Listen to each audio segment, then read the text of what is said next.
Good evening, ladies and gentlemen. We'd like to begin the program tonight.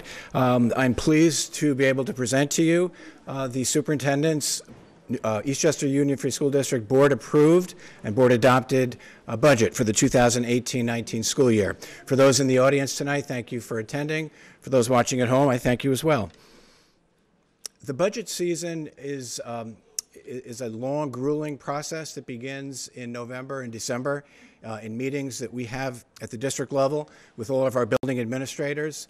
We look at staffing, we look at enrollment projections, we look at academic needs, we look at co-curricular needs, and we begin to plan for that following school year, which in this case is the 18-19 school year. And over a period of many months, we call those requests and we look at what we can do. We monitor word from New York State in terms of our aid possibilities, and then we begin to present to the community our budget at the end of February. And so on February 27th, we had the superintendent's preliminary budget preview with the community, and then that was updated on March 13th, once again on March 27th with a little bit more information each time, and finally on April 17th when the Board of Education adopted the budget that is before you today. I should say that today, May 1st, online on our website, you will find the Eastchester UFSD annual school budget packet. It's approximately 65 to 70 pages in length. It's a very detailed document. I would encourage you to take a look at that, to go through it, and certainly to ask any questions between now and the budget time, should you have that. What I would like to say about this budget is I'm really proud to present this one. I think that it supports a continuation of our strong academic programs, and it also supports our thriving co-curricular and athletics programs in the district. I think I can say on behalf of our board that through sound fiscal planning and through efficiencies of cost, we are able to add positions and programs this year while remaining tax cap compliant. I think I can also say that this budget moves us into the future, a future which I know and you believe, I do believe, is bright with promise and with exciting possibilities for our students. And one, of course, that enhances our district's mission, and that is to provide an education that fosters mutual respect, promotes the uniqueness of the individual, provides opportunities for student successes, and guides all students intellectually, emotionally, physically, and socially. So let's begin with a look at this 2018-19 adopted budget. Again, in the detailed packet that you'll find on our website, you will see embedded in that the property tax cap calculation, the formula of which is here on the slide for you to see. We essentially take last year's tax levy and through the multiplication of a tax-based growth factor and then the subtraction of the capital tax levy and transfer to capital in the previous year, we come up with a new tax levy limit. We look at the CPI for this year, or 2%. In this case, the CPI was 2.16. You get the lower in New York State, so we got the 2%. And so the current levy limit is $68,833,395. And then to that, and we then add the exemptions for this current year, the capital tax levy and transfer to capital, and that brings us to just under $73,500,000, which is a tax levy change of 1.99%. The impact of the tax bill for homeowners will vary based upon your assessed value.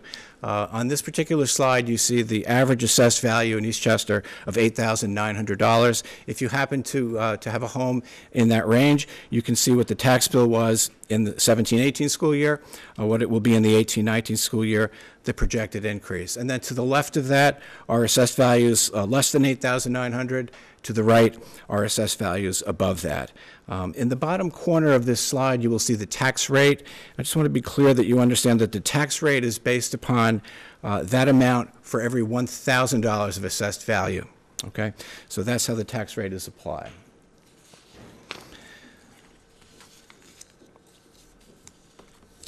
Again, in the district presentation that you'll see on our website, the detailed version, you will see all of the revenue. But these are the general categories, and this is essentially how we gain our revenue as a district. The largest part, of course, is the property tax levy, which you see in the 18-19 budget of just under $73,500,000. We do have other sources of revenue. Those include county sales tax, It includes non-resident tuitions. It includes health services for students in parochial schools. It includes the interest and rental of our facilities.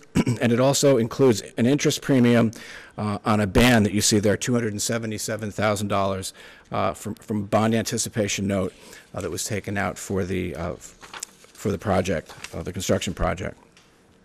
The revenues, if you look at it in terms of a pie chart, not surprisingly, 86% of our revenue comes from the property tax.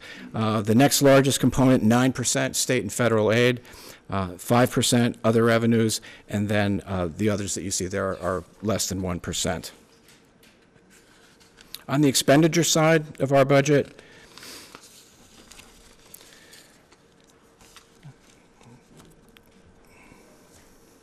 you see the major categories that are required by New York State law in reporting this, which is administration and facilities, instruction, transportation, employee benefits, debt service, and transfer to other funds. So you can see that in this year's proposed budget, the adopted budget, $85,733,000 is the grand total for those expenditures. And you'll note that that's a 2.6% increase. You might ask, well, how can we go from a 1.99 tax cap to that? It's because there are other sources of revenue. Okay, so that accounts for that difference.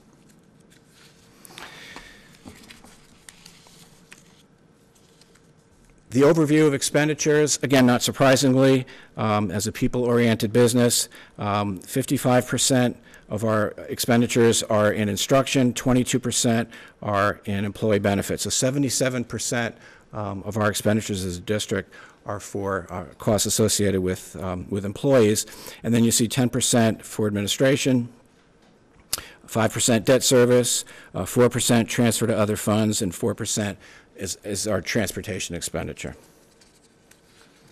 As I mentioned at the beginning, we've been able this year, through some careful planning, to add staffing to our district to move our programs forward, and I'm really proud of that we're able to do that this year, again with increasing enrollments and with the challenges that we face, and with a very small amount of net state aid that we received this year. We received only $150,000 extra in state aid.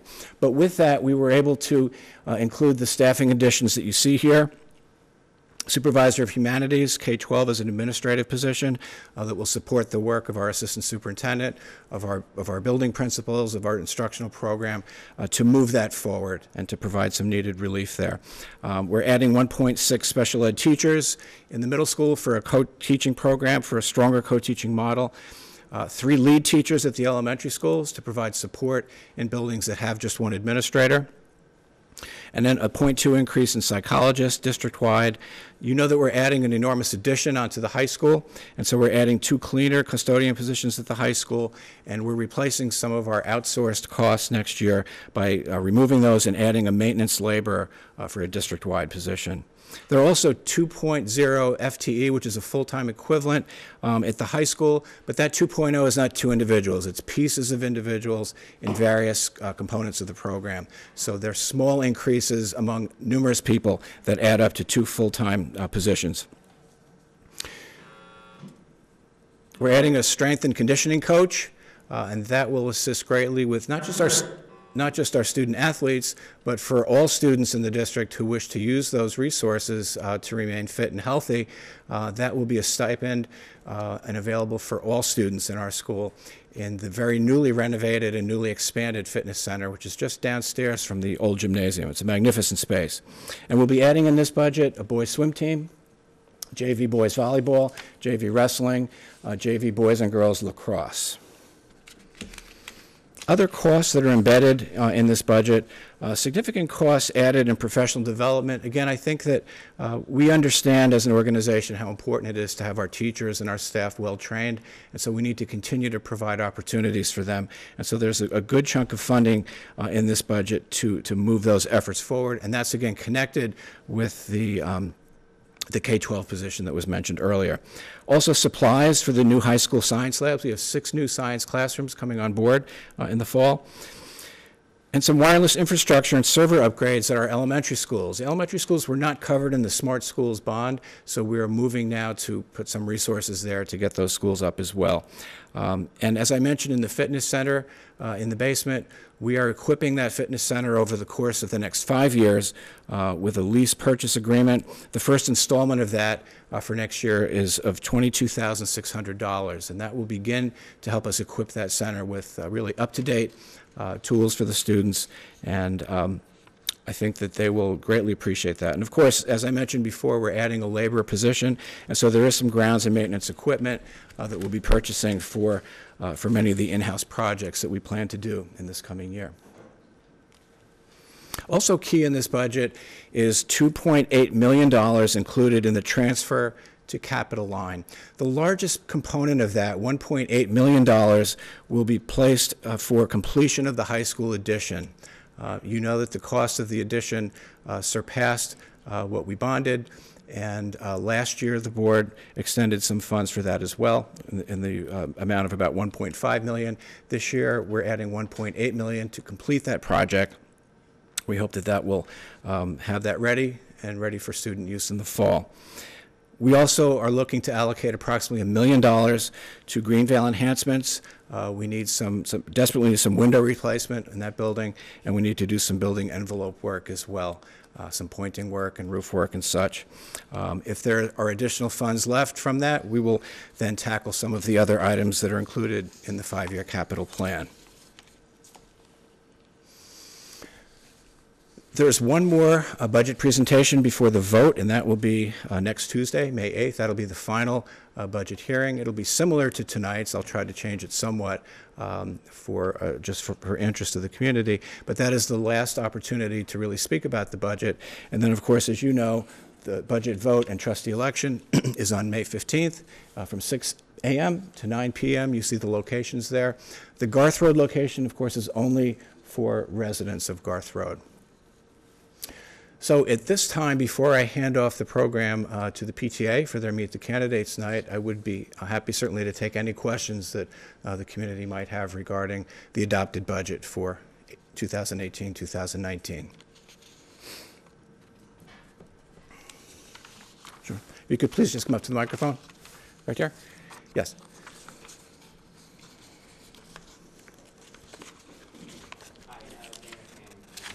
Yes.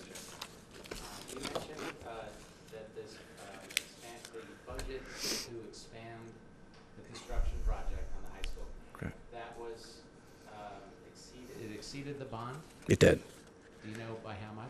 It exceeded it by, the bond was $26,900,000, and we added last year in the transfer to capital line $1.5 million, and in this year $1.8. So that's an additional $3.3 million. And that's for the 6 additional classrooms? That's for 18 classrooms in this new wing that you see here, as well as all the renovations of the auditorium, the gymnasium, the return of the old gym. The new addition is a 3-floor addition. The top 2 floors have 3 science labs for each level. They also have 6 classrooms, 4 large classrooms and 2 small group instruction classrooms. On the lower level, it's a brand new cafeteria. It's a student study center, it's a digital lab, and we've moved all of the guidance counselors from an area in the 2nd floor of the building right to that general area. So the first level of the addition will be all student center, all student space. So that the bond that we passed a year or 2 ago, what was the dollar amount of that bond? $26,900,000. Okay, thank you. You're welcome. Well, if there are no further questions, I am very happy then to hand this off to Teresa Hrivnak and the PTA Council, because I know tonight we have Meet the Candidates. So thank you very much for your attention, for your questions, and please, if there are any additional questions that you may have, please never hesitate to call, and do check the document that we placed on our website today. Thank you.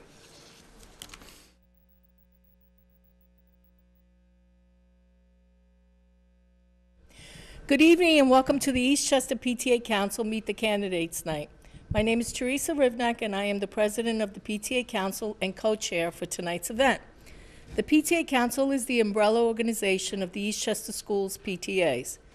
Meet the Candidates Night is sponsored by the PTA Council to offer the community the opportunity to meet the candidates running for the school board and hear their views on educational issues.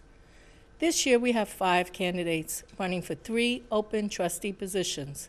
Each position is a 3-year term. We have incumbent Stephen Projansky,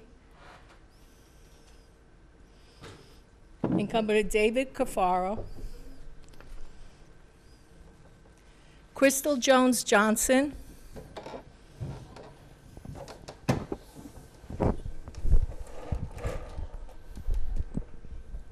Tara Conti,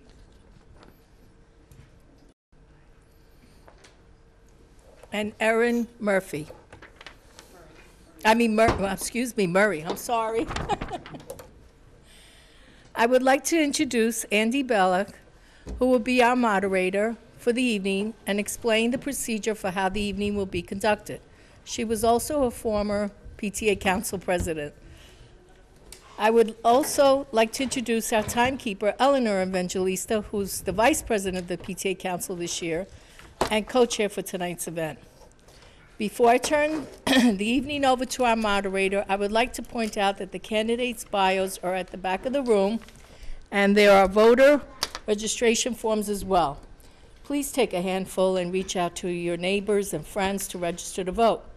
We would like to remind everyone to vote on Tuesday, May 15, for the school budget and Board of Education trustees. The election will be held at the Eastchester High School or at 235 Garth Road, but only for Garth Road residents. Polls open at 6 a.m. and close at 9. Thank you. Okay, we'll see. Can you hear me back there? Hope so. All right, well, thank you, Teresa, and welcome to the trustee candidates. Ladies and gentlemen, there are 5 candidates running at large for 3 open trustee positions, and the trustee positions carry a 3-year term. The candidates are seated, I believe, in their ballot order, and the PTA, being a 501c3 organization, is a nonpartisan organization. Therefore, no campaign material will be permitted here this evening. The PTA Council provided each candidate with an invitation packet that explained the format of this evening, and each was offered an opportunity to include a biography form to fill out for distribution at this event. You will find those copies, as Teresa said, in the back of the room. So I'm just going to briefly go over sort of the ground rules for this evening's Meet the Candidates night. Each candidate will make an opening statement not to exceed 3 minutes. Then each PTA and school-related organization will be given an opportunity to ask a question. We will then permit questions from anyone else who's in the audience who would like to ask a question. Questions will be answered by the candidates in a rotating order. So I'll start with Mr. Projansky, and then the second question would be first answered by Mr. Cafaro, and that's how we'll proceed. Answers are not to exceed 2 minutes in length. And Eleanor will give you a yellow card when it is 30 seconds prior to the expiration of your 2 minutes, and a red card when it is time to stop. Okay? After all questions have been answered, and there are no other questions from the audience, the candidates will make their closing statements, and each closing statement is not to exceed 2 minutes. Should we go beyond 2 hours, we will take a 5-minute break. And should there be a need for any other break, it is in the discretion of the moderator. So to the audience, we would ask that you step up to the microphone, you state your name and the organization, if appropriate, and you ask a brief question. There will be some general guidelines that we will use for asking questions. First, questions should not be personal. They may be addressed to one candidate, but all candidates shall be given an opportunity to answer. We do not permit follow-up questions or rebuttals. Any person may ask a second question only after everyone has had the opportunity to ask their first question. In deference to the candidates, who must make the best use of their time to answer questions, please don't applause. Please don't have any clapping or applause. And lastly, because we live in an electronic world and we probably all have some device that is on, we would ask you, just so we don't disrupt this evening's event, to either silence it or turn it off. Okay, so I think we've briefly reviewed the ground rules. So if you're ready, we will begin with opening remarks from the candidates, and we will start with Mr. Projansky. Thank you. Good evening, everyone. Can you hear me? Excellent.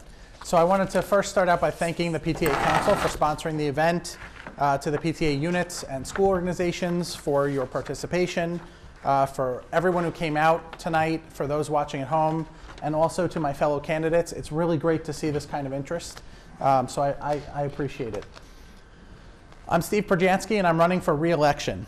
My family moved to Eastchester in 2013 to join this school district specifically. My daughter attends Eastchester High School, and my son will attend Waverly in just a few years. I come from a family of educators, which has given me a passion for education.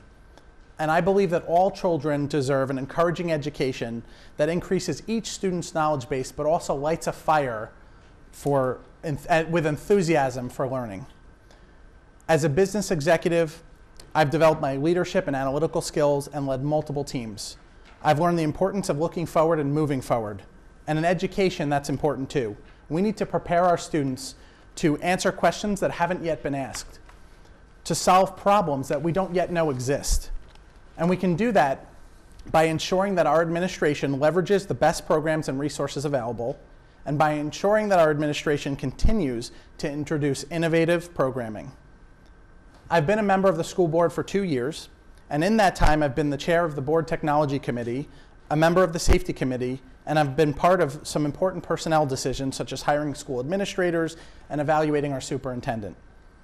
Within this next 3-year term, the board will likely make key tenure decisions regarding school administrators, and we may even need to hire a new superintendent. My experience on the board will help me contribute to these critically important decisions. I believe my passion, experience, and collaborative style make me an ideal candidate to deliberate with my fellow members to set policies that foster an innovative culture that continuously improves student education and performance. My goal is to ensure that each and every student gets the best education possible in an efficient and sustainable manner. Thank you. Thank you, Mr. Perjansky. Mr. Cafaro. Okay, good evening. My name is Dave Carforo, and I've lived in Eastchester for 24 years. I have a historic lineage to Eastchester as my father was raised here and played football for Eastchester High School. I've raised 2 daughters in the district. Both are graduated and gainfully employed right now. I've served on the board for 9 years. They've not been the easiest years to do this. My term started with the Great Recession of 2008. Soon after that, the tax levy cap was put into place. And throughout all of this, the population of the district was expanding much faster than any other district in the Westchester-Putnam region. Challenges were thrown down to this board, and they were met. The situation is more stable now, but the challenges remain, and we continue to deal with them. When I first decided to run for the board, it was for 2 typically American reasons. The lesser reason was that I was angry. I was angry that 2 attempts to pass much-needed school expansion bonds failed. But the main reason that I ran was that I was grateful to the district for the education that my daughters were receiving, and I wanted to give something back. The anger over the buildings is gone now, but I'm still a satisfied customer who wants to help promote educational improvements and continue to prepare Eastchester students for the ever-changing 21st century economy. As would be fitting for someone who's dealing with education for all these years, I've learned a few things. The most important thing I've learned is that change is constant and must be accepted and used to our advantage. Since I joined the board, we've hired a new superintendent, 2 assistant superintendents of curriculum, an assistant superintendent of finance, 4 new principals, 3 new assistant principals, and more teachers than I can count. While bringing new personnel into the district allows new ideas and programs to develop, is a good thing. My work on the facilities committee has taught me about the negative aspects of change. This is the wear and tear that time puts on the structures we educate our children in. Upkeep is constantly needed to maintain a positive, safe, and fun environment for education. However, the change that poses the greatest challenge is the evolving and growing needs of 21st century students. The top 10 jobs today probably won't be around in 20 years. When I started working, there was no such thing as a tech guy in the office. No one ever heard of a database manager. Today, students have to learn the basic rudiments of education in a short time, but most importantly, they have to learn how to think and how to become lifelong learners. That is an agenda I hope to keep promoting. The second thing I learned is the value of public education and the local control that we, the voters, can exert. Voting in a school district election allows you, the community, to stand up for what you want for your children. As an elected official, I fully appreciate that the people of Eastchester will know what is best for their children. I hope that on May 15th, the voters will vote for the district budget, which I believe is a good one, and for me, so I can continue to enhance and improve the educational opportunities for all Eastchester students. Thank you. Thank you, Mr. Cafaro. Mrs. Johnson-Jones, it's your turn. Hello, good evening. My name is Crystal Johnson-Jones. I moved to Eastchester a little over 3 years ago with my husband, Adrian Jones, and our 5 children, 3 of which attend the Eastchester Public Schools for the past 2 years. These past 2 years have been welcoming. My children's transition into their new schools has been a wonderful experience. Eastchester School District has lived up to their reputation of being a great district. This school year, I decided to join the Eastchester Middle School PTA Board as a council representative. Why, you may ask, do I want to run for trustee for the Board of Education? It is simple. I want to continue to keep our children and staff safe. Every child should be able to feel safe and relish in their childhood. Every staff member should be able to feel secure while enjoying their time teaching our children. I want to improve the lines of communications by enhancing the response time between the Board of Education and the PTA groups. I will always aim to look for ways that are cost efficient for our school district and taxpayers. I want to be the voice between our community and the Board of Education. I want every child to have an even platform which will allow them to achieve their goals. My trade by day is a quality assurance analyst, which I'm constantly working with groups, thinking of ways to always find solutions to problems in an effective manner. But my passion is to always be there for children and my community. My sister and I always laugh about how when I was a little girl, I used to always say, I want 100 children. Well, I have lived up to that legacy through my volunteer service and my commitments. I have worked with first graders, middle school children, and young high school men. I would like to encompass the support of all parents, teachers, and students so that we can be productive and cohesive in a cohesive environment. Thank you. Thank you, Mrs. Johnson-Jones. Ms. Conti.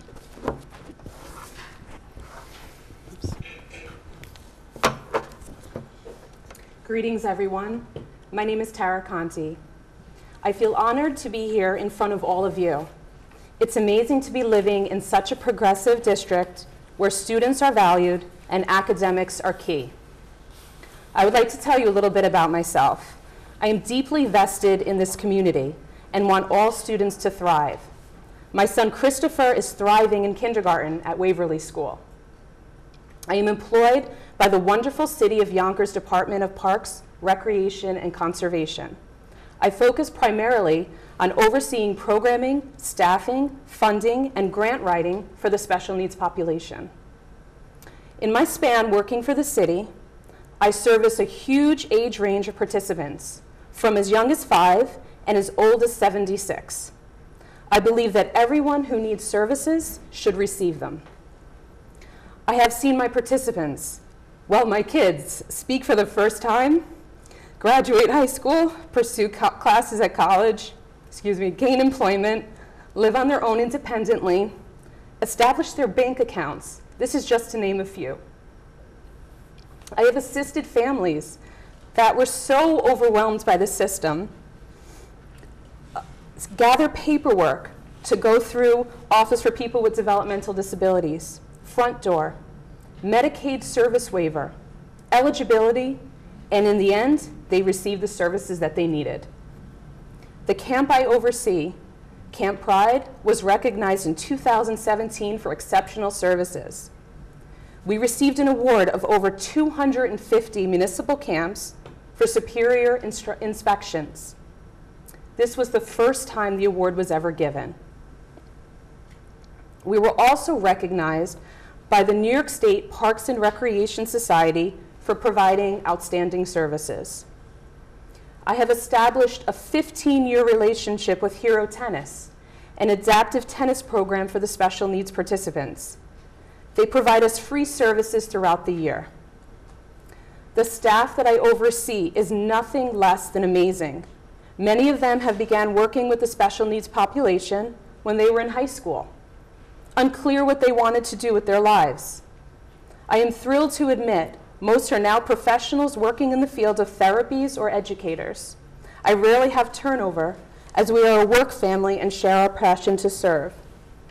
My involvement in the town of Eastchester District. I am a proud member of the Waverly PTA Wellness Committee.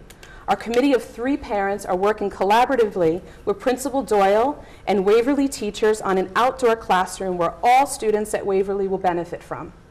We are working on a beautification day on May 6th in conjunction with the Japanese Parents Association. As a member of Town of Eastchester... Your time is up. Sorry. Okay. Mrs. Murray? Last but not Last least. but certainly not least. Thank you all for coming tonight.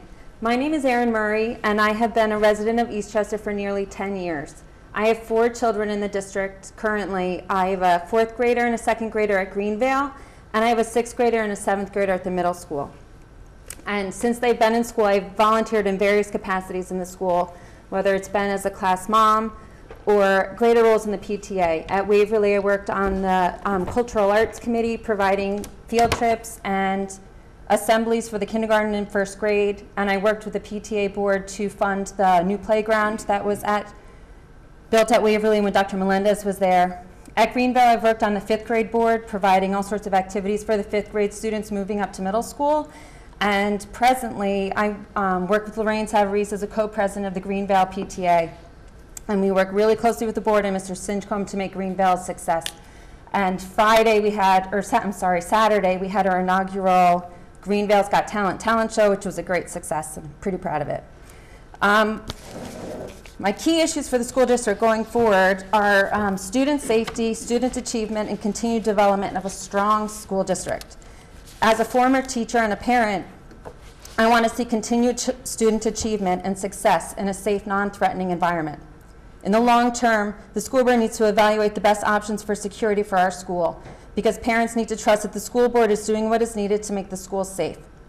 But beyond safety, we need to make sure that all the needs of the student body are met and that teachers are trained to support their students. This includes student wellness, nutrition in the cafeterias, increased counseling, strengthened sports programs, and extracurricular activities. I want to support our teachers by increased training and resources to increase their technological opportunities in the classroom. My legal background provides me with strong dispute resolution skills, and as a member of the board, it is necessary to work collaboratively, but also to present and debate all sides of an issue. I will work to reach resolutions that will benefit the parents, the Eastchester community, and the board, but I'm not afraid to introduce change if it will lead to the betterment of our school district. I understand the financial constraints under which the board operates, and I will work with the board to determine how best to fund and support our school district to keep up the high-level district achievement. But where needed, I am willing to find and advocate for additional state resources. As a parent of elementary and middle school children, I have an ear to the ground as to what parents and administrators need for the school district. And I feel I have an understanding of the values, priorities, and expectations of the town of Eastchester, and therefore I am the best candidate to represent them. I will bring fresh ideas and input to help the Board of Education make informed decisions about school safety, facilities improvements, student wellness, teacher training, and to make sure that our schools are technologically equipped for our students to succeed in our ever-changing global economy. Thank you. Okay, so the opening statements are completed, and we will now start the questions from the PTA and school-related organizations. I think I'll just start with we'll start with the youngest children. We'll start with Waverly. Is there a representative of Waverly? Pull this way down. I'm Tina Fernandez. I'm the PTA Council rep from Waverly. And we have a question about how you think, what challenges you think a K-1 school like Waverly is going to be facing in the next few years in the future that you feel that you'll be able to address on the board? So we'll start the responses with Mr. Projansky. Sure, thank you. Well, there's a number of possibilities. As I alluded to earlier, I think one of the challenges that we'll face probably in any school, but especially in K-1 because the children are so young, is how do you begin to prepare them for new types of learning, for individualized learning, or for that future, right? As I alluded to in my opening statements, answering the questions that haven't been asked. Solving problems that we don't know exist, right? So it's at that age when they're so young, how do you begin the process to prepare them so that they can succeed going forward? And I think the challenge will be is that you have to start at that early, right? You can't wait until high school to start preparing for your future. You have to start immediately. And you have to do it in a way that gets students to love learning, right? That's kindergarten and first grade, that's where children either love coming to school and learning, or that's where they decide, I don't like this, and that doesn't work out as well, right? So I think that's going to be a big piece. Okay, Mr. Cafaro? Well, I think some of the challenges are being met already in Waverly. Some of the programs like the Science 21 is a great way, to start children with the subject of science a little earlier. Also, it was, I'm sorry. We've been looking at situations where, we can start children on programming for computers, not where we tell them, what to write in Waverly, but it's more like games of how to place and how to segment and do things like that. So there are a few other things. I think also some of what we're going on, the yoga teacher at Waverly, and just in general the wellness, how we try and tell the kids, teach them to be more aware of themselves and where they are and how they behave. And these are all things that it's good first steps that will move the children forward when they get into the successive elementary schools. Thank you. Mrs. Johnson-Jones. One of the ways is that we make learning fun. We have to learn to speak on their level, especially nowadays where technology is so big. As soon as they start walking, they're working with computers. So we have to get on their level, and we have to start basing education that is savvy but yet friendly, where they could understand it. It will be a tough challenge because, with the day-to-day, with them being on a computer, they're so used to immediate gratification. So education will now have to become that fun, immediate gratification. We want them to learn to enjoy technology, enjoy learning, but still be safe for them and friendly, kid-friendly, and also teach them to love themselves. Especially with them being on the intranet, we want them not to be exposed to harmful and protect them as time grows. So I would like to address those matters. Thank you. Ms. Conti. Being that I am a parent at Waverly, my son Christopher, who's 5 years old, is in the audience in the back. Hi, Chris.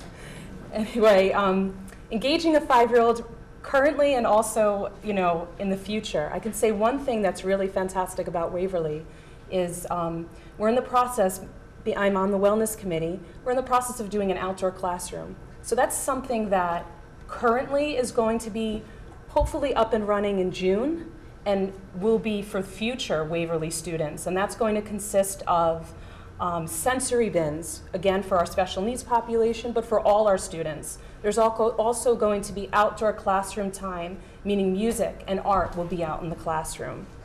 Also, what I find extremely, extremely helpful with the younger population is the fact that Waverly breaks up the day a little bit. There's Coach Oki on staff, and I think anyone that has a young child at Waverly, or even probably who has entered Greenvale, has worked with Coach Oki, who's fantastic, who makes wellness fun and is pro-fitness and healthy way of life for these kids. Also introducing areas of interest. Currently we have Little Flower Yoga coming, who's come twice during this year. I think that also engaging students with not just academics, which academics are extremely important, but having them be around a variety of activities would be extremely helpful for the students currently and in the future. Thank you. Mrs. Murray? I would just follow on what Tara said. We forget that Waverly is an early learning education center. It focuses on kindergarten and first grade. And in a district that's so fast-paced for high achievement learning, where kids are taking state-level tests in third grade, kindergarten and first grade is really a time for developmental for kids socially and learning the basics of education. And so I would shy away from introduction to technology, even though it seems really modern. I think basics in education at a younger age is great. And the focus on wellness, like Tara mentioned, outdoor classroom, and Coach Oki has been a phenomenal addition to the district. So as much as we want to move forward with progress and technology, I think we need to focus on the needs of kids of the younger ages and how not to put them at harm's way with the introduction to the internet or too many computer games at an early age. Thank you. Okay. The next question, if there's a representative from the Ann Hutchinson PTA. Seeing none. Is there anybody from Ann Hutch? Okay. Anybody from the Greenvale PTA here to ask a question? Seeing none. You can't ask a question of yourself, Mrs. Murray. I'd like to open it up then to SEPTA.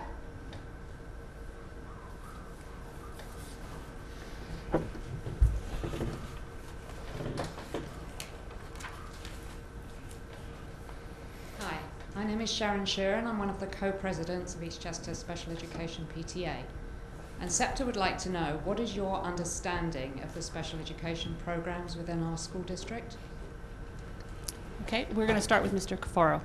Sure. I'm a big believer in public education. That means education for all in the community, of course under local control. So I'd like everybody to have the best opportunity to get the best education they can. I know that SEPTA makes grants continually. I read, we approve SEPTA grants direct grants into the classrooms, which is something I like. It's the same thing that the foundation does.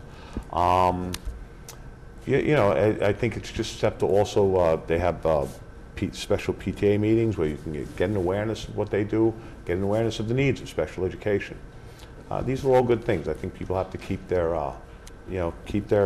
sites open, that we are truly going to give the best opportunity for good education to every person in Eastchester. It's interesting, I have a little background in working in a special ed camp way before Tara was the director of Yonkers Parks and Rec. I worked at Camp Pride when I was in college. So I gained an awareness back in early time in my life, and stayed with me. Okay, thank you. Mrs. Johnson-Jones. Hi. I believe SEPTA is there to promote equal opportunity for all children, especially with children of special needs. Allowing them to get the tools that will allow them to be on even playing field with other children, having them exposed to equal opportunity. At work, I belong to a program called Enable, which is a special group that helps bring awareness to special needs. So that will encompass whether you're blind or you're paraplegic, you're in a wheelchair, showing that no matter what disability you have, that you should be able to compete on the same level as everyone else. So I believe SEPTA is a very good program because everyone should have the opportunity to be able to do what they long to do, and no limitation should be holding them back. So I welcome the idea of finding ways that we could get them to achieve their goals and live their dreams. Thank you. Ms. Conti. Well, as we all probably figured out, special education is very, very important to me. The bottom line is that students should be treated equally, even if they're challenged in some way. What I would like to bring as far as with special education is possibly increased funding. I've done a lot of grant writing and funding, and I would like to see more money even come into the district for these students. I've perused the SEPTA website, and I think it's quite fantastic. One thing I was very, very pleased at is that there's pet therapy. Pet therapy is extremely important. I have an 8-month-old Malshapoo who's fantastic with all kids, and I was happy to see that pet therapy is initiated into this community. I would also like to be proactive with families that are a little bit confused or lost with the system, because the paperwork is quite enabling. Assist them with Medicaid service waiver. I think that's very important. I work very, very closely with Office for People with Developmental Disabilities, so I would like to create a liaison between the families and also OPWDD to make things a little bit easier for the families, because as I said, all students, regardless if they're challenged or not, should be treated equally. Thank you. Mrs. Murray. SEPTA's influence in the school is huge, and their fundraising events are very fun. My kids have been in collaborative classrooms both at Waverly and at Greenvale, and they have benefited my kids fully. The extra excitement in the classroom, the kids get to see different sides of every angle. They work with each other and encourage friendships between one another. We've got our peer mentoring program at Greenvale, where general education peer mentors pair with students who have difficulty communicating with others, and it allows for increased self-esteem for both sides and gained confidence in the classroom. And the teachers that come in and help in the collaborative classroom benefit everybody as well. They're fabulous. The school district has fabulous support staff. And I was at the middle school today where the support dog was there. I don't know what his name is, but there had to have been 15 students around him. He's a favorite. So I think Eastchester's done a great job of providing special education services in least restrictive environments, and it's really benefiting everybody across the classroom, general population and special education population. Thank you. And I believe the dog's name is Eleanor. Yes, Eleanor. Like our timekeeper. Okay. We will move on. Thank you all for your answers. Oh, did I excluded you. I'm so sorry, Quite Mr. all right. Projansky. My apologies. Quite all right. So I'm very proud of the special education programs we have here in Eastchester. If you may notice that year after year we have more and more families moving into this district with special education needs. There's a reason for it. It's because we have a great program here. I'm very proud of it, and I think, like with any of our programs, we need to ensure that we keep moving forward with it and we keep progressing and we stay on top of all of the new trends, make sure that we are at the forefront so that our students get the best education possible. Every single student. Thank you. Thank you. All right. We will now take a question from the middle school PTA.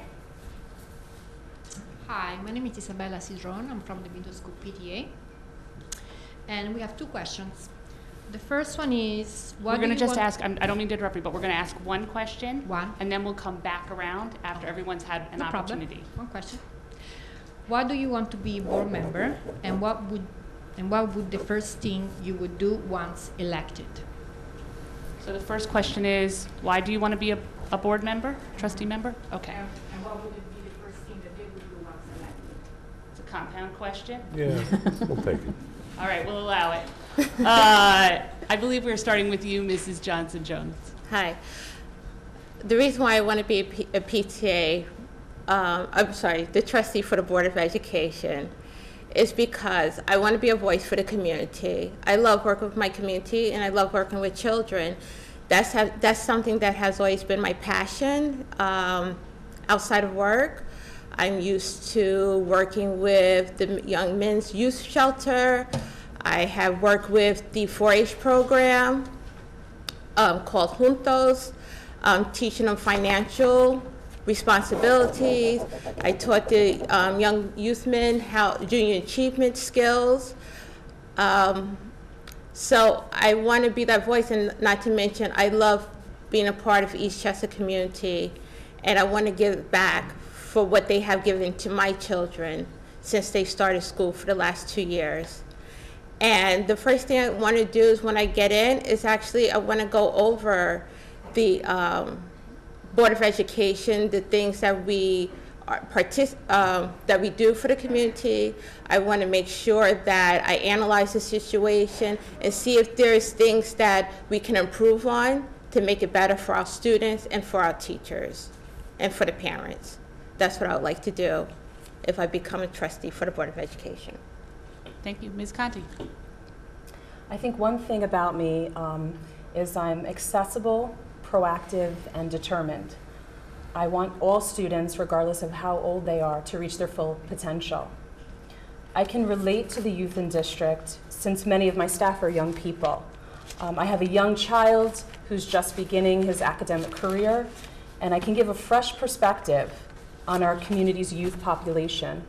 I also, being a member of the Wellness Committee, I'm astute to what the needs, wants, and desires are of youth, as well as, which I'm also I love being involved in, is the Town of Eastchester Community Relations Committee. So hearing firsthand when Dr. Moran speaks and hearing about all the enticing things that are going to be happening in the district, I want to be involved in. I want to be proactive for all families that are residing here and future families to come. Thank you. Mrs. Murray. I would like to be a member of the school board to make sure that we continue to have great schools in our school district that reflect the needs and wants of the community at large. To make sure that the school board reflects what the needs are at all grade levels, so that we have safe environments at Waverly and at Greenvale and at Ann Hutch and the middle school campuses. The first thing that I would do is try to understand the budget, and I would like to understand where the state funding aid comes from specifically and where it's earmarked to go. We lobby for it every year, and we do get it some years, we don't get it other years, and I think there needs to be some further clarity and clarification to the community where that money's coming from and where it's going. And that's, I think, what I would look at first. Thank you. Mr. Przansky.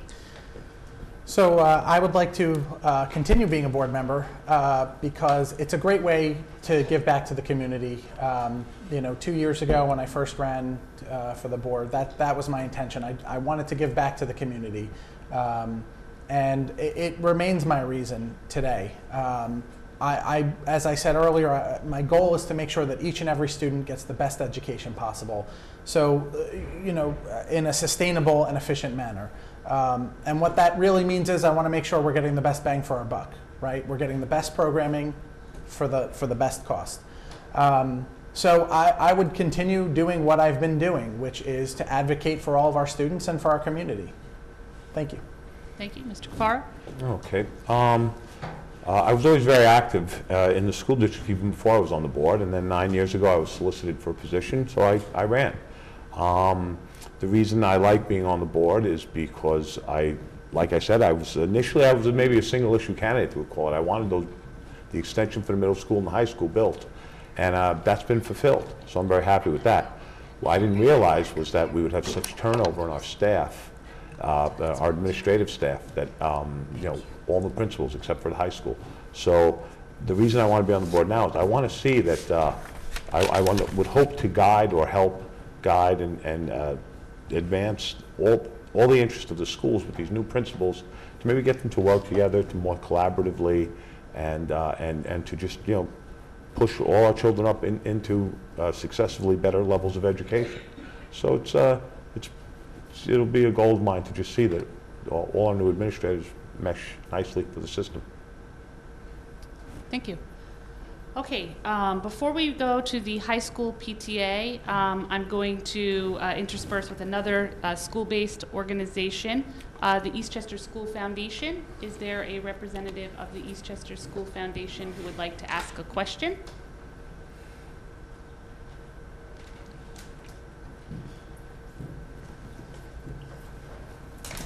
Good evening. My name is George Wynn. I'm president of the Eastchester School Foundation. My colleague, Alan Evangelista, is here as well, who's our director and leads our grant committee. I'm familiar with a lot of the enrichment programming that's done and sort of comes bottom up to us from faculty.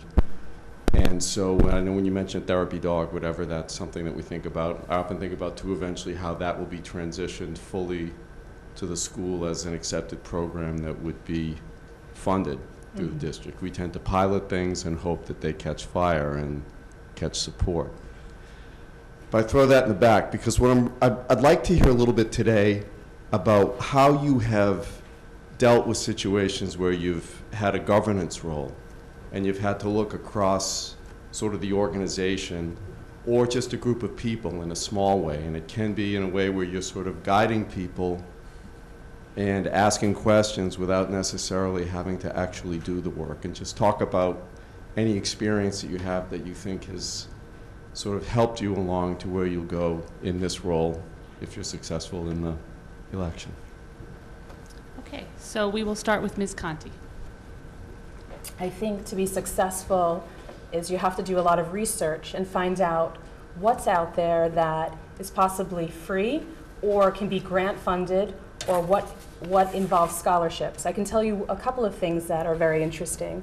Year after year, we've tried different programs for the participants that I service in the city of Yonkers. One of them is doing research, and Liberty Science Center has been a freebie for years and years. We're a part of a scholarship application program. We've also done Maritime Aquarium, which is also a scholarship application program, and we pay very, very limited means for the programs. Another thing, which I know we've focused a little bit on the pet therapy. Currently, I have a pet therapy dog for my program, and what's really fantastic is it's someone that actually went through a therapy program, and the program is free of charge. So these are programs that if you search out there, you can find something that's either free or very limited means. I would like to be proactive in that way, as well as bringing cultural arts into the community. There's many, many programs as well. For instance, Youth Theater Interaction, that is either very, very small means or you can write grants. This is very important for, I think, students of all ages because it's music related, it's engageable, it's usually young students that are performing, and I think that would be great for the students in our district and get them involved. Thank you. Can I have a repeat of the question? I think the question, and George, you'll correct me if I have not paraphrased it correctly, but it is sort of drawing on your experience. Could you share your insights on how you, as a trustee, would approach governance? Is that fair, George? Yeah, it's essentially sort of how you look at where you're working with an organization, and yet you're not exactly carrying out the work per se, you're sort of setting aside, and it's just how you support it with people. In your own experience, you know, that I think you may draw on that in this role. Well, just in my experience working with the PTA Greenvale, we delegate a lot of work within the board. Specifically right now we're working on the after school clubs, so we deal with a lot of community-based organizations that provide STEM and Lego robotics and dance and music and art, and we coordinate with BOCES to provide funding for these programs. We reach out to parents and organize dates and times and schedules, and all of this works with a tremendous group of help from within the board. And then additionally, the PTA provides mini grants for the teachers to continue to add and increase STEM projects within the classroom or certain specific curriculum that they want to do. So as the PTA, we're also providing additional funding for some of the teachers and some of their interactive curriculum-based activities. Thank you. Mr. Perjansky. So obviously, being on the board, I've had 2 years of experience in that regard, but I've also been the chair of the board technology committee for the district, which is somewhat similar, right? We have a technology committee, but we're not actually carrying out the work. It's the district employees doing it. But also in business, I've run, for years, I've run multiple cross-functional teams in business. I work for a pharmaceutical company, so I've been on the brand business unit teams, which is the brand governance team. I've led some teams on my own, cross-functional teams, where I'm not the expert in all of these functions, and other people, we discuss it as a team, and then other people have to go out and carry out some work, and I have to carry out some work. I think there's experience both outside and inside the district. Thank you. Mr. Cafaro? Okay. Before I answer my question, I just want to thank George for all his work on the foundation. They do a great job. One of my favorite nights is when the foundation used to have all the teachers they gave grants to come and explain their stuff, and George is going to reactivate that night soon, I believe. But it's great to see them, all their enthusiasm and how they work. To answer the question, I mean, the most direct application of, I would say, governance that I've had on the board was actually selecting a new superintendent. I was president of the board when we did that, and we had an idea of what we needed, what was in place before we were looking for a superintendent. We went out and got a list of candidates and interviewed the candidates, and it was an important decision. And I said back then, and I'll say it now, I think I made the right decision when we hired Walter. And it's just that's the most important thing we do, is who we hire, who we approve, and who we let take care of your children. Thank you. Mrs. Johnson-Jones. Hi. The way I would handle the matter is I will analyze what needs to be done. I would get input from our staff, from our teachers, from the community, even from students. Sometimes, students have great ideas and a voice. They know what they would like to see happen.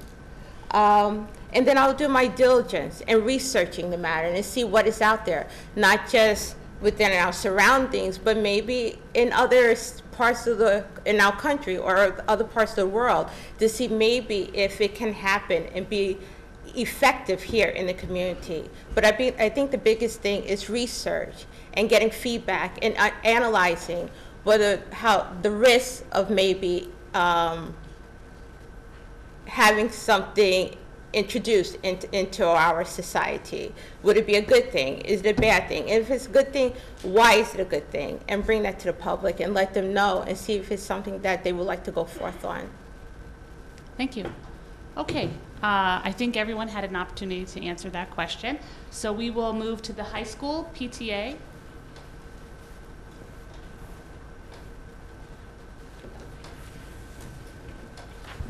Good evening. Can you hear me? Thank you, all of you, for being here. My name is Beth Johnson. I am the co-president of the Eastchester High School PTA. And our question for you tonight, you've touched upon it a little bit already, but given the budget constraints that the district faces each year, and I just want to commend the board. I think they do a great job every year with the budget, but we do know that it's very tight. How do you propose improving infrastructure to keep up with the ever-expanding needs of our technological society, and what can you do, or how do you envision training the teachers and getting them up to speed and making sure that they're utilizing the most advanced technology that they can, not at the lower grades, because I agree with you, Erin, what you said, but particularly at the high school level, because they need that going forward as they enter college and into the workforce. So just so I make sure they understand the question. Sorry. So there were a couple in there, so just sort of. Basically, how do you propose bringing the high school up to speed in terms of technology, using technology? Technology infrastructure. Infrastructure, okay. Correct. All right, Mrs. Murray. My understanding is that there was a SMART-based grant that was supposed to be adding wireless infrastructure to the high school, and I thought it was part of this whole redo of the high school. But again, I need to clarify and learn about the budget a little bit further. But it's necessary for us to have technology in the classroom. And I know that a lot of the teachers have been getting Google training, and the teachers are using Google applications for Google Docs, Google Classroom, and I think those are resources that all of the teachers need to be trained in.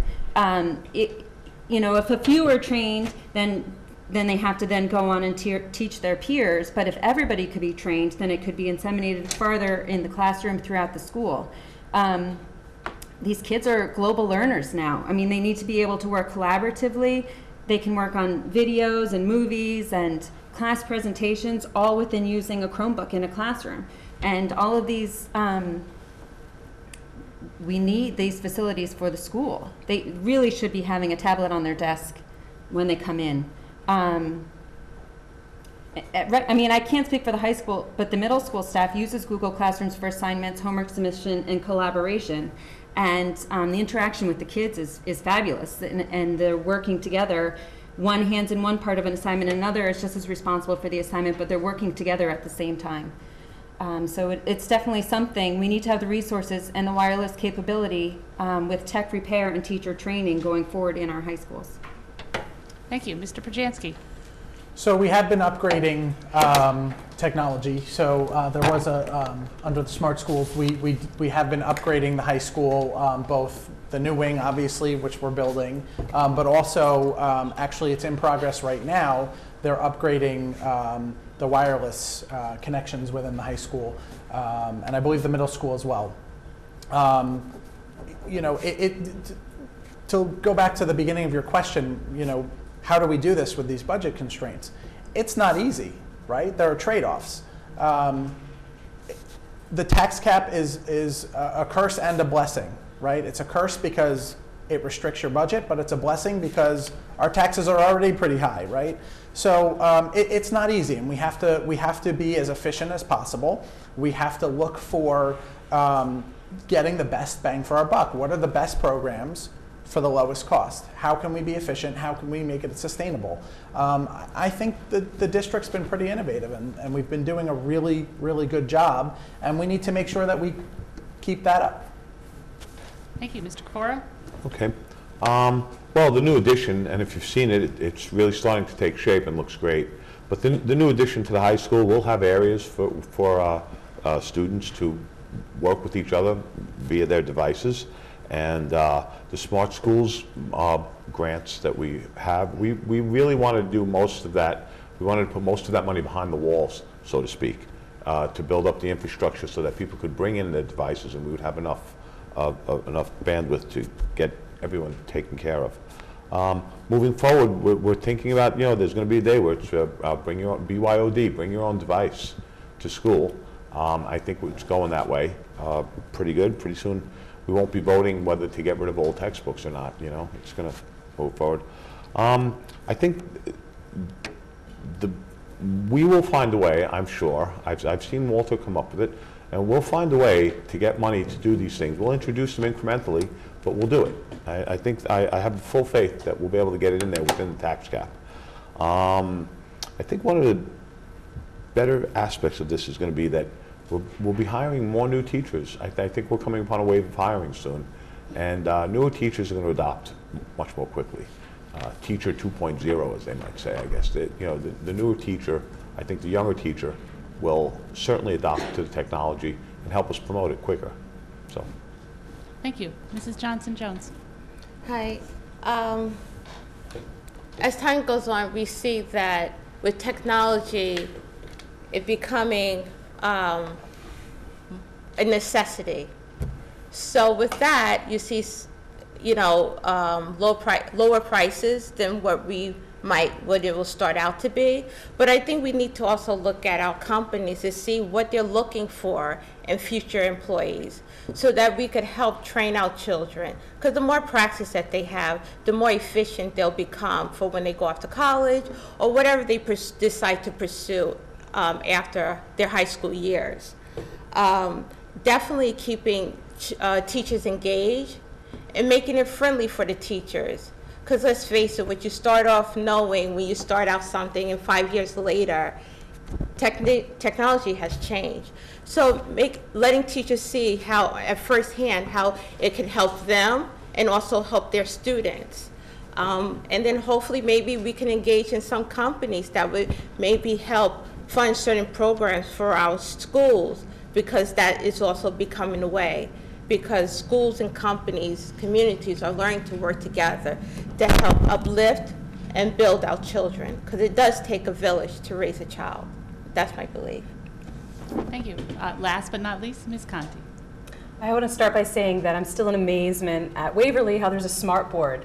And I know this may be sounding a little bit like I'm dating myself, but most of us probably had chalkboards with very, very basic stuff. So I think starting out at a very, very young age, it's extremely important to introduce technology. I agree completely that high school should have top-notch technology, but I think one way, because I know that there are budget, obviously, constraints, is getting innovative and applying for grants. Why not? There's money out there. I think we just have to search and figure out a way of figuring it out. I also meeting other teachers in the middle school and high school and even Ann Hutch. It sounds like that the teachers of today and in our district are stellar and would be in hopes that technology could continue, and I'm sure that they would want to ensure it with and work collaboratively with us to do some grants possibly. Thank you. Okay. Are there any other school-based organizations before we open it up to the first question from audience members? Sports Council, JPTA. Can I do it? I don't know. I have a question. It could be a parent or the council. You can ask on behalf of the council. How would you change the mindset of parents and students that it's just as wonderful to pick a trade as it is to go and pick a college?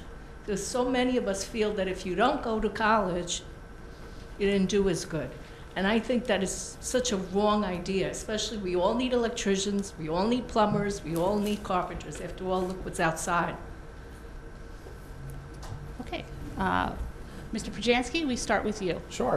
I don't know that I can change the mindset myself, but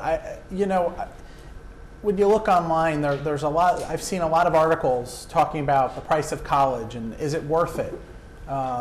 What the average salary is out of college versus not. My personal opinion is everything is individualized. College might be best for one person and not for another.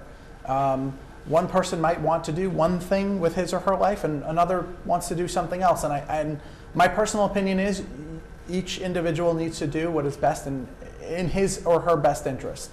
How to change that perception? That's not an easy thing. But I think as there's more research, as there are more articles about it, I think people will begin reading it, and it might permeate a little bit more. I don't think any one person can possibly do that, and I don't think the school board as an organization, as a group, can do that itself. I think it takes each individual to change their own perception. Thank you. Mr. Cafaro? I'm reminded of a story about a doctor who had a clogged drain in his office. He was keeping Saturday hours, so he called his plumber, and the plumber said, "This is an emergency visit. I'm going to have to charge you $200. And the doctor got so aggravated. He said, $200? I'm a doctor. I only charge $150. And the plumber said, "Yeah, I used to charge $150 when I was a doctor too." I mean, there's certainly nothing wrong with going into a trade, especially since in Eastchester we do have a lot of tradespeople still. But I don't know. Coming from the Board of Education mindset, even someone going into a family business, say, I guess, yes, that's a good thing. You know something? I don't do plumbing work in my house. I certainly won't touch electric. I'm scared of it. So I call them, and they do a great job for me, and I'm happy about it. But I don't know. I think any child, even if you went for 2 years, just to go, maybe help grow the business. So there's nothing wrong with not going to college, I guess. But then that's one way of looking at it. Another way I look at it is when you look at the last recession, the people that got hurt the worst were the people with no college education. So, at least my belief is, do you have to go? No, you don't have to do anything. But I would encourage everybody to at least go for 2 years. Thank you. Mrs. Johnson-Jones. Hi. For me, education is very big, but I also do understand that college is just not for everyone. And though I went up to my MBA, but I realized even looking at my own children that maybe college is not for each and every one of them. So I would just, encourage that you learn about your child and get them to know themselves and what they can do. If they want to be, hey, go into the service. Go into the service. The important thing is that you do what you love to do. Look for your passion. I know that's a highly used word, but let's face it, look at the person who started Zappos. He was a Harvard dropout. Look at the person that started Facebook. He was, so if we, get children to read articles about people who learn to follow their passion and what they really like to do and believe in, they will learn themselves and know what will be best for themselves. It's just based on the individual, and as far as parents, just keeping those stats out there, getting them to see, read different articles, even reading the bios of different people. The famous movie, Catch Me If You Can, look where he became. He started as a dropout in high school, but eventually he started working for the FBI. Granted, he said it wasn't the best thing, but it had worked in his favor. Thank you. Ms. Conti. I realize that the town of Eastchester is an extremely academic community, but I also think that it's very, very important to provide resources for people or students that are not at this time, or maybe they won't want to be interested in college in their future. And what resources can they go to? I can tell you just from experience, because I've done a lot of mentoring with a lot of high school or even people of college age, and they've said to me, where do I go? I don't want to go to college. I'm not quite sure what I want to do with my life. And I've always kind of steered them in the direction of going to Westchester Community College, has certificate programs. BOCES does. You don't have to sit there and do the whole 4-year curriculum or, master's program. But I think that it's very important for our youth to know that there are resources. I have seen some of the, people that I have worked with that have decided not to go to college and are doing great. They're working for the Office for the Aging. They're doing some stuff, even working in the mailroom, or they're doing trades. So again, yes, academics are important, but let's provide our youth, they're already getting a lot of pressure. Let's provide them with alternatives and let them know that there are other ways to go about and do well in society. Thank you. Mrs. Murray. Obviously, I value higher education. I went to school for a lot of years, but I have 4 children, and the prospect of paying for them all to go to college is very daunting. And we joke often that we're going to open up Murray and Daughters contracting of some sort because we have to pay for something. But I'm 100% supportive of the trade. I feel like kids are pressured to take on a tremendous amount of debt to go into college,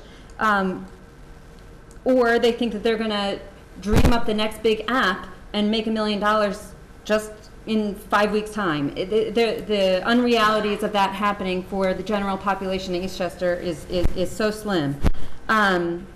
Whereas if the guidance supported kids who were not meant to go to school or felt that they weren't ready to go to school now and geared them towards trade, there's a lot to be said for it. There's a benefit for working for yourself, for owning your own company, taking pride in your hard work. They make quite a bit of money for a young person that they could put aside and then earn a degree that they feel really proud of, that their parents didn't fund, or that they really worked hard because they funded it themselves. And then they're able to finish and either continue in their trade or seek a different skill set without the load of heavy debt that we're putting on these kids right now. Thank you. Okay, any other questions from the audience?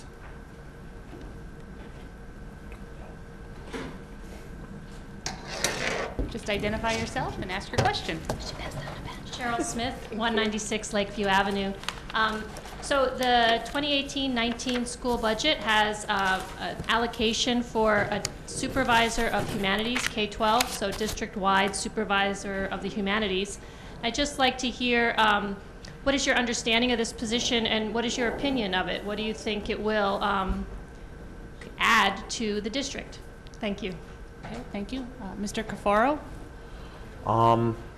Well, I think part of this works into how STEM became STEAM. We want to give some consideration to the arts. I think it'll be good. I think it'll coordinate programs not within the science, math sphere, and help deliver and give a more well-rounded education to the children. Thank you. Mrs. Johnson-Jones. It will help. I feel that the program will be able to help children become more engaged at an early age in the STEM program. It'll open their ideas, help them to explore things through the science and math, and maybe give them a stronger background for when they're ready to enter the workforce, to get older and enter into the workforce. It will make them more competitive. Thank you. Ms. Conti. I think that having a humanities position would be absolutely fantastic, and I hope that it does take off. I think what's great about humanities is that for someone like me, I feel very strongly about the arts. My background is literature and drama studies from Purchase College. So I would like to see being proactive with humanities, but also an agreement that STEM is very, very important for today's youth. So I think it would be awesome to have that position. I'm all for it. Thank you. Mrs. Murray? I think adding a supervisor of humanities is only going to benefit the school district. Any growth in our curriculum is great. I would like some further clarification on how this position would be different from Scott Wynn's position with the creation of curriculum. But if we're expanding the program, that's great. And I think it's only going to benefit the school district. Thank you. Mr. Perjansky. I'm very excited at the idea of the coordination from K through 12 and that added support to ensure that we have that coordination. And I'm looking forward to seeing, at the end of next year, how's it going, right? What's the progress? I'm going to reserve judgment as to what the effect will be, but I'm excited at the idea that at the potential. Okay, thank you. Anybody else from the audience? Okay. We will go back to the PTAs, and I guess not to sort of discriminate against the council or high school that went last time, I'll start in reverse order. So if the council would like to ask a question, the council may do so. The high school, does the high school have a question?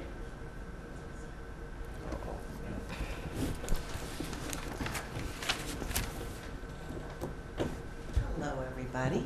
I'm sorry. I'm Diane Filiberti, co-president of the high school PTA.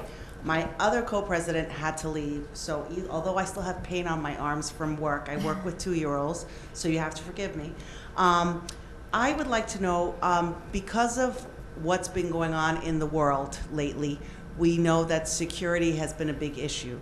So our question is, would you, if you're on the board, be in favor of putting up a bond, if need be, to make the improvements to all of the schools in the district that need to be made? Okay. We'll start with Mrs. Johnson-Jones.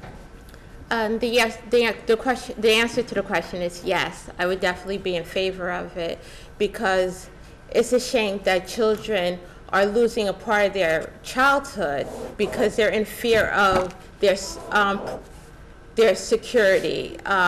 They don't feel safe and protected when they go to school. And I think we need to give that back to the children, because you're only a child once, and you should not have the worries of an adult. You should be, when you go to school, it should be about learning, having fun, meeting new friends. So I would definitely be in favor of the added extra security. Thank you. Thank you. Ms. Conti. I recently attended the safety meeting, which I thought was extremely beneficial. And what was really interesting was we had the opportunity to listen to our local police officers and hear their take on what they felt would be safe and other people's opinions as well. I am in favor of providing more security into all the schools, because I think, unfortunately, it's a necessity. There's a lot going on in this world, and I think that safety should be one of our #1 priorities, and I would be in favor of passing a bond for that. I am not in favor, though, of if we did pursue a more safety measure, I'm not in favor of teachers having guns, nor am I in favor of security officers. So I am in favor of more security, but I still want to review some more information about it as well. Thank you. Mrs. Murray? Before I would agree to a bond, I think there needs to be some serious discussion about what is truly needed in Eastchester. I don't want to spend money on resources out of fear and out of a knee-jerk reaction to recent events in the news that might not really apply to our present-day situation in this school district, when it could be taking away from technology or Chromebooks or academics that we do need for our students to go forward. I also feel like the New York Senate and further government is passing legislation which could increase our financial ability to hire security in the schools, and maybe we need to leverage our Eastchester Police's responsibility towards the security in the school, so it's not a cost that's fully borne by the residents of Eastchester. Thank you. Mr. Perjansky? So my answer is yes, without reservation. And the reason it being for no reservation would be, as a member of the Board Safety Committee, I know that the district is being very thoughtful about what security measures are necessary, and is going to put together a plan that makes sense, both economically and safety-wise. And so if the question was, would you support it if we felt it was necessary, right? So if we feel it's necessary, given any research, we have experts, we're working closely with the police department. So if it turns out that yes, we feel we need a bond to fund some of the projects that are necessary, absolutely I would support it. Thank you. Mr. Cafaro? Sure. I'm not on the security committee, but I am on the facilities committee. And we're keeping an eye on this because there will be facilities work to do. Some of it, I think, is relatively standardized, secure entrances, secure classroom doors. So in that sense, I will support a bond. I do think it is necessary because I was president of the board when Newtown happened. And sadly, it seems this is not going away. It's happening more and more, actually. So it's just something we'll have to deal with. I was at the panel discussion for security. I think also there are other things outside the bond that we have to do. You know, we have to make sure that we follow all best practices for security. We have to make sure that we train and enforce that is kept in place. I think we've got a little soft since Newtown when we did put some measures in place. So yeah, the bond will be necessary, I think. I think there is some minor things we can do that will definitely would help in a horrible situation, and but it's just one piece. Thank you. I think everyone's had an opportunity to answer that question. I will now ask if the foundation wishes to ask a second question. If not, we'll move on to the middle school. Hello again. This is regarding the middle school graduation. As you know, the number of students is increasing every year, so the middle school is struggling, to find a venue where large family can attend. So have you given a thought of a place that, for future graduation, the middle school could use where, family members can attend? Okay, we will start with Ms. Conti. When you say, I just want to get some clarification. many family members, how many people are we thinking about on a total? I think, let me just sort of say that I think the question as I hear it is if the middle school PTA is concerned that the current spaces available do not accommodate students and their families for the moving up ceremony. And I don't want to put words in your mouth, but basically, what are your ideas about solving that problem? I think some ideas on solving that problem is doing some research and finding out what other facilities could possibly accommodate the middle school graduation. I am in agreement. I believe that the district is expanding tremendously, and I think it's very important for families to attend their loved one's graduation. So I think research is key. I know in the past, I graduated from Ossining High School, and I know some of the neighboring communities would use Westchester County Center for the graduation. So that's something that's in our backyard and could possibly be something that would be worth looking into. But I am in agreement that we should research and allow as many family members to attend, because it certainly is a big jump to go from middle school to high school. And so I'm in agreement of that. Okay, Mrs. Murray? I guess the only venue that would be large off the top of my head was Westchester County Center also, but I think that researching the purchase of a large tent for the field like the high school graduation has, which I think they rent, if we had one with the school district, then it could be used for the 8th grade moving up ceremony or graduations for the future at not a cost to rent a year after year. Beyond that, the only thing I could think is if you graduated A through M one day and N through Z the next. All right, Mr. Perchansky. So, you know, this is, my daughter graduated from the middle school last year. It was standing room only. It was very crowded. I think you know, we have to consider both space, but also cost. Going off-site to another school, you know, in another district or the county center, there's going to be a cost there.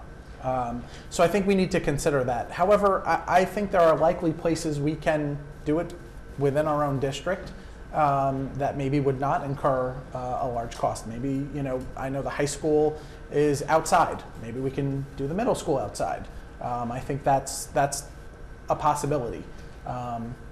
So I would caution that whatever options we think about, we have to consider cost as well. Mr. Cafaro? I'm not one that always falls on tradition, but I've gone through 4 graduations on the field under a tent, and you know, it seems to do the job. I would understand, though. I mean, and of course, when it rains, and then you have to go into the gym or something, and then the sun will come out and you get roasted alive. But you know, I kind of like it on the field, on the tent. You know, it's fun watching women in spiked heels sink in the grass. You know, but really, you know, we could use the county center. It is a matter of expense and what you want to do. It's kind of nice to do it on your campus. Okay. Last but certainly not least, Mrs. Johnson-Jones. Hi. I would like to look into researching, looking at other schools, neighboring colleges that we could maybe work with to maybe keep the cost down. Because I know going to the county center, especially for our size district, is expensive. So I would like to look at neighboring colleges because, you know, the tent is great. I love it. My oldest daughter at her school is tradition to be under the tent, but then also they do think about rainy days so that they have the protection to protect against the rain. But I understand that for Eastchester, that if it rains, everyone goes inside. So what do when grandparents want to see their grandchildren or great-grandparents want to see their children graduate? I think we do need to start looking into maybe see if we could work with other colleges such as Concordia or Sarah Lawrence. You know, look at other schools and see what they're willing to do, especially for our size district. Even though it's increasing, we still may not have the funding that is needed to rent out the county center. All right, Thank you. I think everyone's had an opportunity to answer that question. We will move on. If SEPTA would like to ask a question? Seeing none? Okay. Greenvale, Ann Hutch, Waverly. Anybody from the audience would like to ask a question? Going once? Come on back.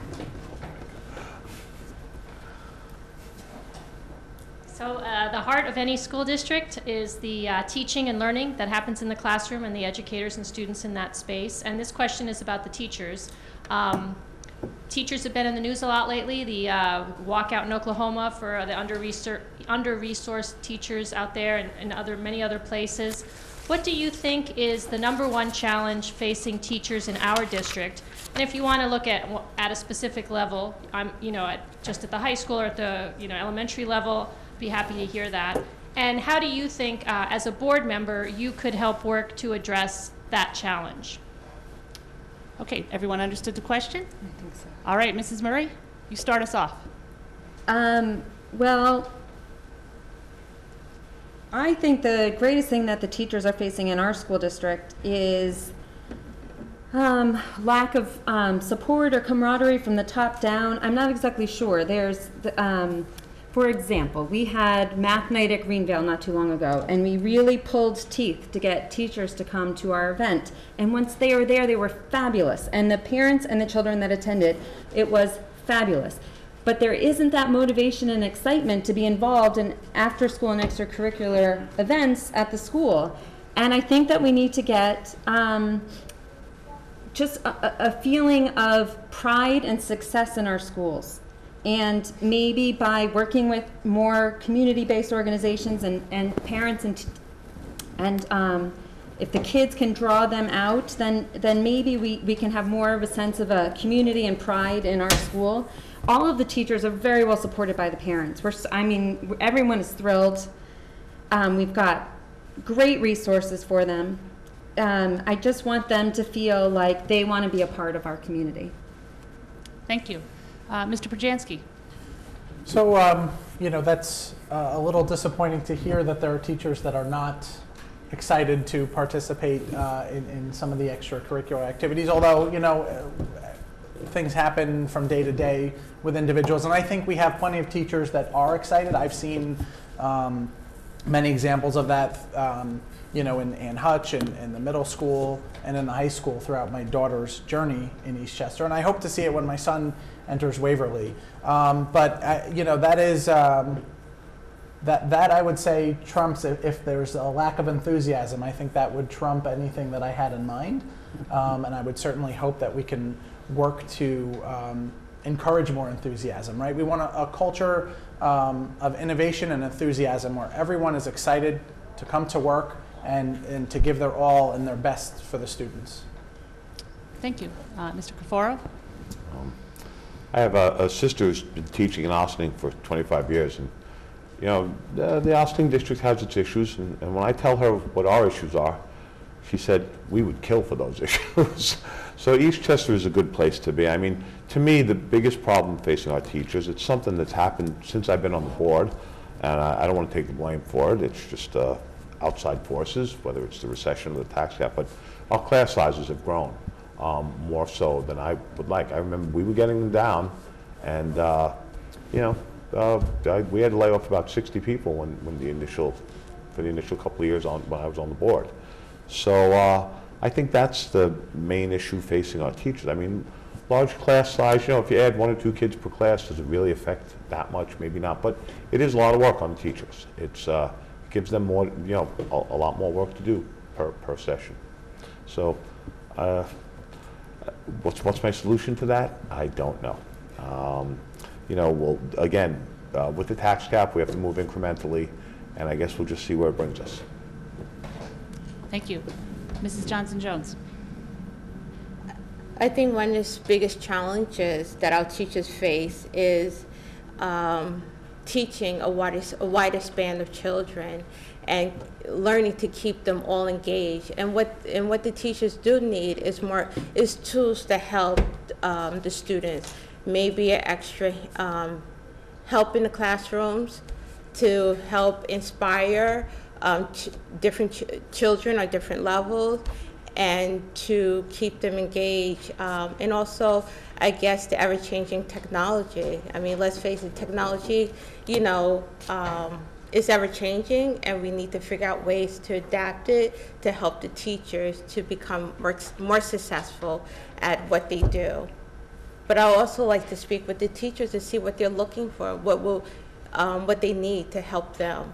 But definitely larger classroom sizes is a big component. Thank you. Ms. Conti. I can speak primarily for Waverly. As I said before, my son is a kindergartner there. And he's amazingly ecstatic every day he goes to school. So I believe that part of the success, and just not for my son, but for many of his friends and other families that I speak to at that school, much of the success is to do with the principal. It starts with the principal going on down. Ms. Doyle is innovative and accessible, and I can see the enthusiasm with the teachers at Waverly. Being involved once again with the Wellness Committee, many of the teachers are involved with that Wellness Committee, and they are more than happy to stay late. They're very, very happy being involved with the students. And I know something is going on, or something is really, really right at Waverly when my son and many of his friends had a 48-page homework assignment during winter break, and he was extremely ecstatic to do it. So something is going on that is really, really good going on in that school. And from the teachers that I meet in the other schools, they seem equally enthusiastic. So I'm really, really happy to see what's going to go on in the future for all of our students and our children in the district. And I think that, again, a lot of it has to do with who the principal is and going all the way down to the support staff. Thank you. All right, last call for any questions from the audience. Please step up to the mic and just state your name. Hi, Dana King. I'm an Eastchester resident. I have 2 children attending Ann Hutch. They went through Waverly as well, living here about 6 years. My question is, would the board candidates, how would each of you feel about doing surveys to get feedback from the parents who have children going through this public school system with regard to their experiences and their perception of their children's experience with regard to specific teachers? I mean, I think we'd all agree that every school district has excellent teachers and some other teachers that may not be as excellent. And do you feel it's important to get that feedback from parents as far as their experiences, like through some sort of a survey, and what would you do with that information? So just to clarify the question, are they in favor of surveys from parents about the teaching experiences of their children? Yeah, at the end of each year, like, what was your experience like?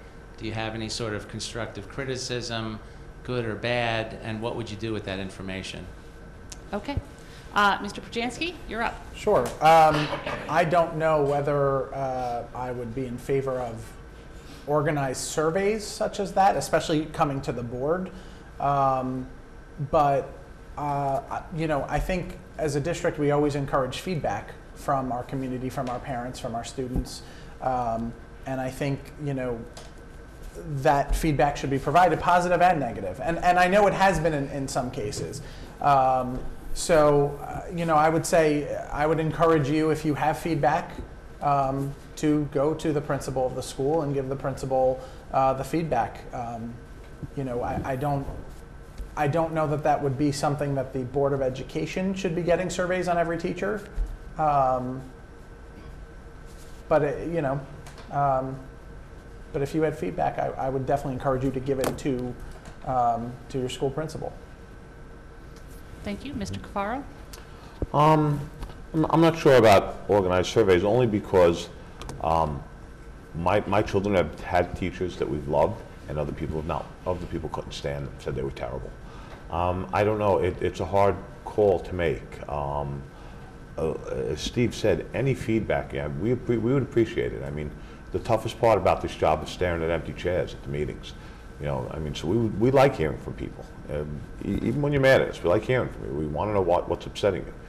And there's a guy who's always at our meetings. Thank you, Andrew. But, you know, organizing a survey like that, again, the administration would do it. I'm not sure how they, I'm not sure how they would pan out. I think you would see very mixed results on each teacher based on different parents' perceptions. Thank you. Mrs. Johnson-Jones. Hi, as far as surveys, it takes a lot to analyzing the information that comes in. So that would definitely be some, you know, we would need a special counsel group to analyze the results that come in. So I would, before we go to that approach, I would really suggest in speaking, coming to, encouraging family, friends that are part of Eastchester School District to come to the board meeting and express their concerns, or even reach out to the board members when you see them and say, you know, this is my concern, so that we could bring up these matters at our meetings, so that we could think about what our community is saying and seeing what solution we can come up with to address each matter. Because I know for me that is very important. I do want to hear the voices of the community, because after all, we are here to work for the community, which includes the children, the teachers, and our residents of Eastchester. Thank you. Ms. Conti. I also do urge families to attend PTA meetings and other community organizations throughout the town of Eastchester, because I think that that's the first line approach in getting involved. I am okay with doing surveys, not particularly surveys with the teachers, but surveys on what possible improvements could be made in our district. I have to say, as I've stated before, I think town of Eastchester is a fantastic and stellar district, but I think even in the best districts, there's always room for improvement, and I think that families' involvement is essential and key for the district. Thank you. Mrs. Murray. I'm not really supportive of surveys about experience with teachers for the same reason that the other men have spoken about, that everyone has a different experience. We've even had teachers where I was not fond of the teacher and my children loved them and had a fantastic year. So it's all your perception about what's going on in the classroom. But I feel like the principal and the teacher are the first place that you should be bringing your compliments or concerns to, because they're the ones that work with your kids on a regular basis. And if you want to see change or to help advocate for your child, you should bring your concerns directly to the teacher and the principal, who will help you wholeheartedly. Thank you. Any other questions from the audience? Okay. Seeing none, we will declare the question and answer session closed. I would like to thank each and every one of you for all of the effort you put in to thoughtfully answering each question posed to you. You will now have an opportunity to make a 2-minute closing statement. Following the statements, Teresa will make any closing remarks on behalf of the PTA Council. And we will start, as we did at the beginning, with Mr. Perjansky. So once again, I'd like to thank the PTA Council for sponsoring this event, for the PTA units and school organizations for your participation, for the audience members for coming and asking questions, for those watching at home, and to my fellow candidates, thank you. You know, as I said earlier, we have some big decisions coming up in the future within this term. We have school principals and assistant principals will be coming up for tenure. It is likely that we may have to choose a new superintendent. Big important things coming up potentially here. So I think my experience being on the board for the last 2 years would be very beneficial in those regards. And if you think we've been doing a good job, I urge you to vote that way. If you don't think that we've been doing a good job, then vote how you feel is necessary. So I'm hoping that you think we've been doing a good job. And I hope you agree with my goal to ensure that each and every student gets the best education possible in an efficient and sustainable manner. Thank you. Thank you. Mr. Cafaro. Okay. I'd like to thank the PTA Council for putting this event together and thank all of you for coming out tonight. We discussed many issues tonight with one major theme: how do we keep improving education in Eastchester? How do we provide the best possible education for all students in the district? And how do we prepare them to be active participants in society? While no answer is easy or complete, we do have a good base to work from. As a board member, I think I've done my best to adapt to financial circumstances and district needs over the last 9 years. Eastchester is a nice place to live, and this is a strong school district. For all the obvious reasons I could mention, strong administrators, good teachers, I never forget the core reason why this district is good. It's because all of our parents are very active in one way or another. They send their children to school prepared and ready to learn. There's so many volunteers in the PTAs and the clubs and other events, and they contribute to a program that enhances what the district offers. I'm glad to be part of that. Come May 15th, I hope the voters will recognize my experience in the district includes dealing with tough financial situations responsibly and meeting long-neglected infrastructure needs. It's been a pleasure working in this district, and I hope with your support I can continue to do so. Thank you. Thank you. Mrs. Johnson-Jones. Hi, I would like to say thank you to the PTA Council for this night. And I'd like to say thank you to the candidates, because it goes for coming out tonight and for wanting to run for election for the trustee of Board of Education. It goes to show you that we have people that are very much interested in our community and want the best for everyone that is involved in our community. I know if you elect me, I will be able to continue my true destiny, which is to service my community. The community incorporates for me the Board of Education, parents, teachers, and children, and the residents of Eastchester. It will be my honor to work for you. I vow to listen to you and take each matter into consideration and look for all possible solutions. I want to thank you for your time, and I hope you have a wonderful night. Thank you. Ms. Conti. I want to thank all of you for coming tonight. It's truly been wonderful to see so many friends here. So many of you have believed in my candidacy and have been incredibly supportive. I am eternally grateful. I am most thankful to have my dad, who is known to many as Coach Grandpa. He has selflessly volunteered and was an assistant coach for T-ball and is currently for my son's rookie baseball team, the Scrappers. To my son Christopher, he is the reason I strive to do my best.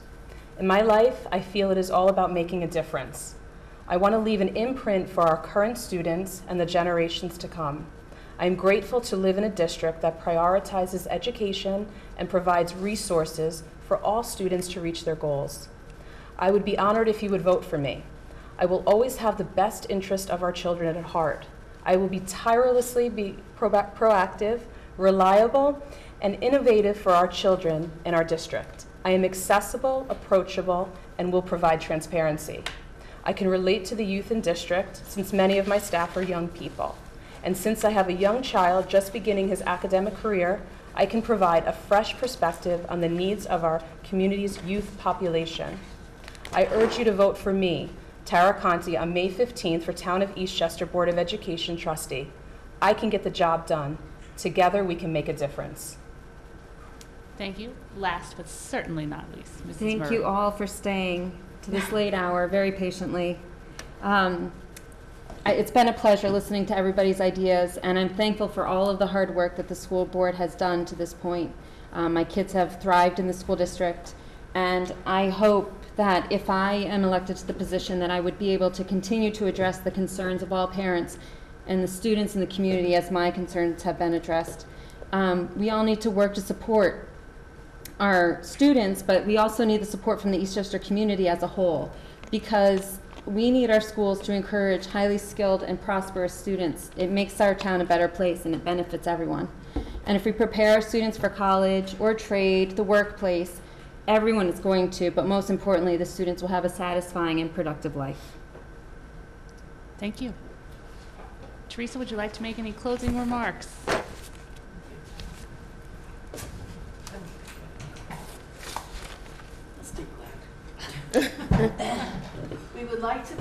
candidates. Thank you very much. You've all been lovely. It's going to be a hard choice.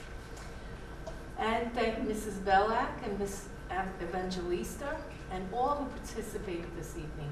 Special thanks to the PTAs for their hospitality. Thank you. And to Mary Ellen Byrne, Michael Goldstein, and his crew, and the building and custodial staff for preparing for tonight's event. Again, we remind you for the 30th time to vote on Tuesday, May 15th, for the school budget and Board of Education trustees. The polls will be open at 6 a.m. through 9 p.m. at the high school gym for everyone except for the people on Garth Road. Where are they going? They're going to 235 Garth Road. Is it the middle school gym? No, it says the high school. I think it's the middle school. It might be middle school. Yeah, you're right. It's the middle school gym. It's usually the middle school. It's the middle school gym, but you're right, it's Garth Road Community Center. Yeah. Only people who live on Garth Road. Only people, which hopefully my mother will be one of them. So, anyway, thank you all for coming. Thank you for staying. Thank you to all the people who are watching us on TV. And have a lovely, lovely evening.